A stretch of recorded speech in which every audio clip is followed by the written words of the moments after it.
خالق کائنات کا نام کیا ہے؟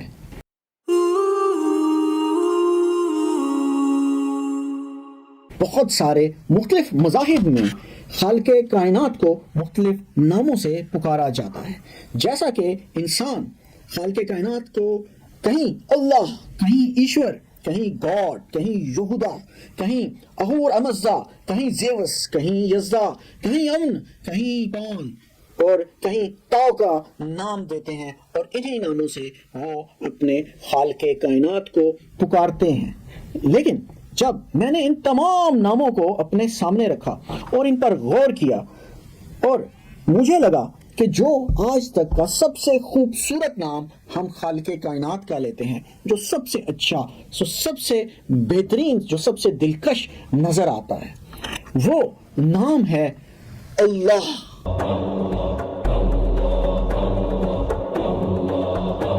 خالق کائنات کو اللہ کے نام سے پکارنے کا مزہ ہی الگ ہے.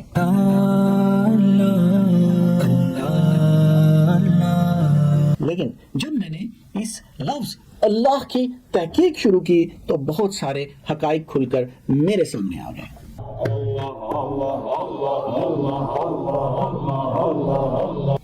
قدیم عبرانی زبان میں اللہ تعالیٰ کو ایل کے نام سے پکارا جاتا تھا. لفظ اللہ کے اس تاریخی پس منظر کے بعد اس لفظ کی اگر ہم ساخت کو دیکھیں تو اہل عرب معبود کے لیے لفظ الہ استعمال کیا کرتے تھے، لیکن جب وہ کائنات کے خالق و رازق کا نام لیتے تو اسی لفظ کے شروع میں ال کا اضافہ کر کے اسے نکرہ سے معرفہ بنا دیتے تھے. جیسے انگریزی زبان میں ہم دا لگا کر کسی نکرہ کو معرفہ بنا دیتے ہیں. ال کے اضافے سے اس لفظ کی اصل شکل الا اللہ بن جاتی ہے. کثرت استعمال سے دوسرا الف حذف ہو گیا اور یہ لفظ الا اللہ سے تبدیل ہو کر اللہ بن گیا.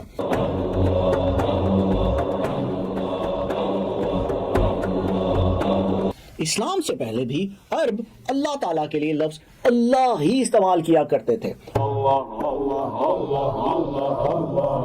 عرب میں چونکہ لکھنے کا رواج نہیں تھا، اس لیے انہوں نے اپنی تاریخی روایات کو شاعری کے ذریعے سے محفوظ کیا. دور جاہلیت کے بارے میں جو معلومات ہمیں ملتی ہیں ان کا اولین ماخذ یہی عربی شاعری ہے. اس زمانے کی جو شاعری ہم تک پہنچی اس میں جاہلی شعراء نے اس لفظ کو اپنے کلام میں بارہا استعمال کیا ہے، جو اس بات کا ثبوت ہے کہ لفظ اللہ اسلام آنے سے قبل بھی موجود تھا اور خالق کائنات کے لیے یہی لفظ بولا جاتا تھا.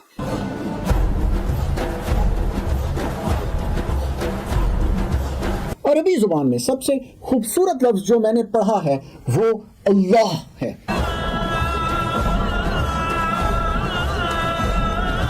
اس نام کا تلفظ انسانی زبان میں ایک منفرد موسیقیت رکھتا.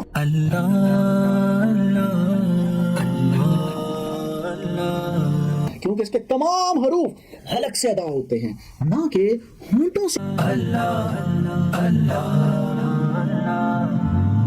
یہ الہی نام ہونٹوں سے ادا نہیں ہوتا کیونکہ اس میں کوئی نقطہ نہیں ہے. اب اللہ کا ذرا تلفظ کریں اور سمجھیں کہ آپ اسے کیسے ادا کرتے ہیں. آپ اس کے حروف کو اپنے حلق کے پچھلے حصے سے ادا کرتے ہیں بغیر ہونٹوں کو حرکت دیے. اس کا مطلب ہے کہ اگر کوئی شخص اللہ کا ذکر کرنا چاہے تو اس کے آس پاس کے لوگ اسے محسوس بھی نہیں کر سکتے. اتنا پیارا نام ہے اللہ اللہ. اس نام کا ایک اور معجزاتی پہلو یہ ہے کہ اگر اس کے کچھ حروف نکال دیے جائیں تب بھی اس کا مطلب باقی رہتا ہے.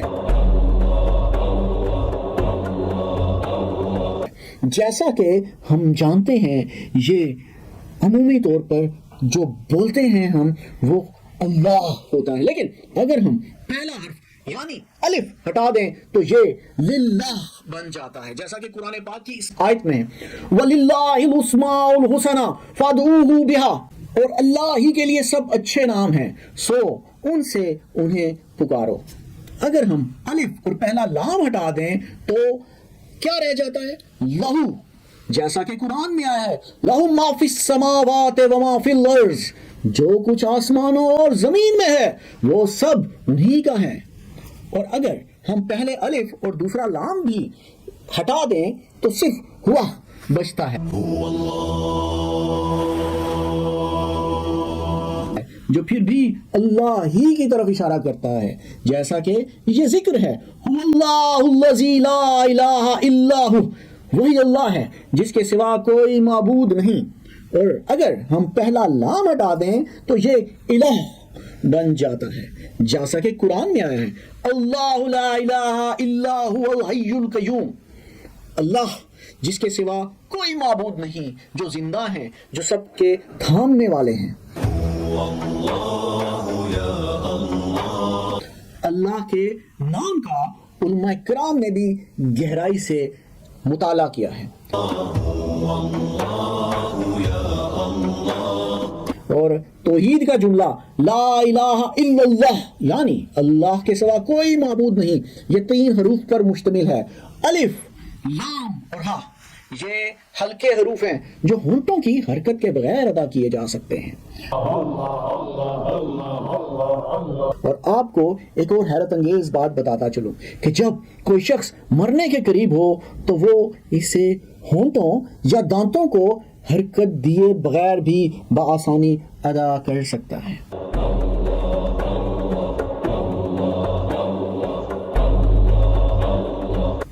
ہم مسلمان ہونے پر فخر کرتے ہیں، لیکن ہم اللہ کے نام کی وضاحت، اتنی خوبصورت وضاحت، اتنا خوبصورت پیغام اگر آگے نہ پہنچائے تو یہ کوئی اچھا عمل نہیں، کیونکہ نبی کریم صلی اللہ علیہ وسلم نے فرمایا مجھ سے دین پہنچاؤ چاہے ایک آیت ہی کیوں نہ ہو، مجھ سے دین پہنچاؤ چاہے ایک آیت ہی کیوں نہ ہو۔ تو یہ پیغام جو بھی میں نے آپ کو دیا، آپ کا بھی فرض ہے کہ یہ سب تک پہنچائیں، تاکہ یہ اللہ کے نام کی خوبصورتی اور جو کچھ میں نے اس نام کے حوالے سے آپ کو بتایا یہ سب تک پہنچے۔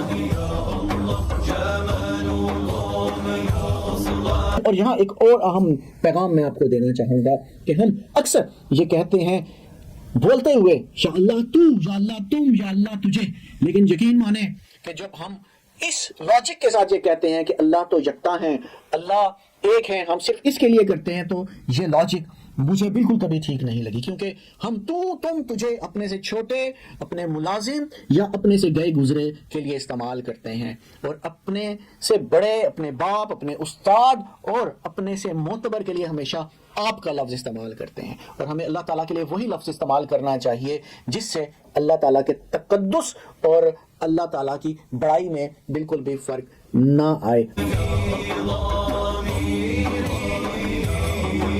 صرف اس لاجک کے ساتھ کہ اللہ تعالیٰ یکجا ہے، تو یہ جان لیجئے کہ اگر ہم اپنے سامنے کھڑے اپنے والد کو آپ کہہ سکتے ہیں، اور اگر کوئی ہمیں یہ بولے کہ تمہارے 2 والد ہم اسے گالی محسوس کرتے ہیں، اور پھر بھی ہم والد کے لیے آپ کا لفظ اس لیے استعمال کرتے ہیں کہ ہم والد کی شان میں گستاخی نہیں کر سکتے، استاد کی شان میں گستاخی نہیں کر سکتے، تو پھر ہمیں اللہ تعالیٰ کی بھی اس گستاخی سے ڈرنا چاہیے، اور اللہ تعالیٰ کو صرف ایسے ہی پکارنا چاہیے جس سے اللہ تعالیٰ کی بڑائی اور اللہ تعالیٰ کے تقدس میں بال برابر بھی فرق نہ آئے، اور شاید اسی تعظیم کی وجہ سے کل ہماری بخشش ہو سکے۔ والحمدللہ رب العالمین، الفاتحہ۔ اللہ اللہ اللہ اللہ۔